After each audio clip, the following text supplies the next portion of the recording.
კომპანიის დაფუძნების დღიდან ჩვენი мотиваცია იყო, რომ დაგვიმტკიცებინა, რომ შეგვიძლია გავხდეთ ერთ-ერთი შეიძლება პირველი ან ძალიან ცოტათაგანი ქართული ბიზნესისა, რომელიც შეუძლია რომ იყოს საერთაშორისო დონის. ანუ გავხდეთ საერთაშორისო დონის კრეატიული სააგენტო.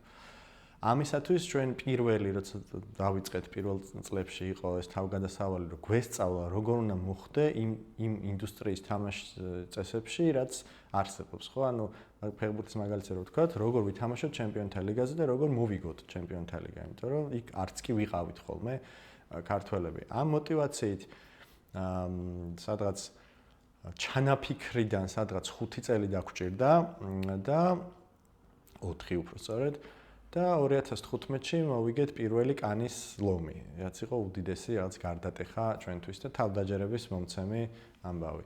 შემდეგ მეორე წელსაც მოვიგეთ კანის ლომი და შემდეგ რაღაცა ბევრი სხვადასხვა ფესტივალები, ნიუ-იორკში Webby Awards-ი, ორჯერ Eurobest-ი, EDC, Golden Drum-ი, ძალიან ბევრი ჯამში დაგროვდა 100-200-ზე მეტი ჯილდო.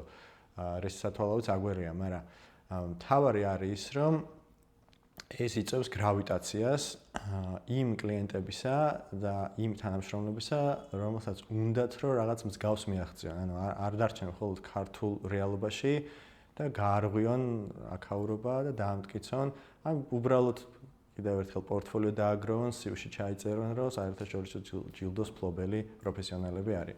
მე მგონია, რომ ლივინგსტონმა რამდენიმე ევორდის მოგებით შექმნა გრავიტაცია და გააჩინა რწმენა, რომ თუ ხარ კრეატიული, შრომის მოყვარე ადამიანი და თლად ვერ გარკვეულ ხარ რას უნდა გაყვე, ხო, ანუ სამსახური ვერ იპოვე, აი არსებობს ადგილი, სადაც შეგიძლია მოხვიდე და ფრთები გაშალო.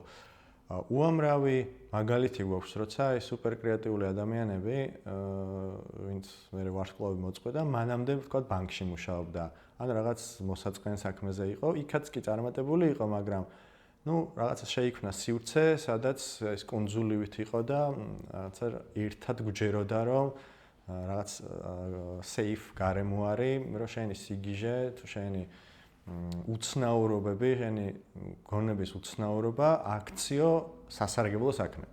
სარგებელი მოუტანო ბიზნეს, შენ თავს და ხელფასი გქონდეს.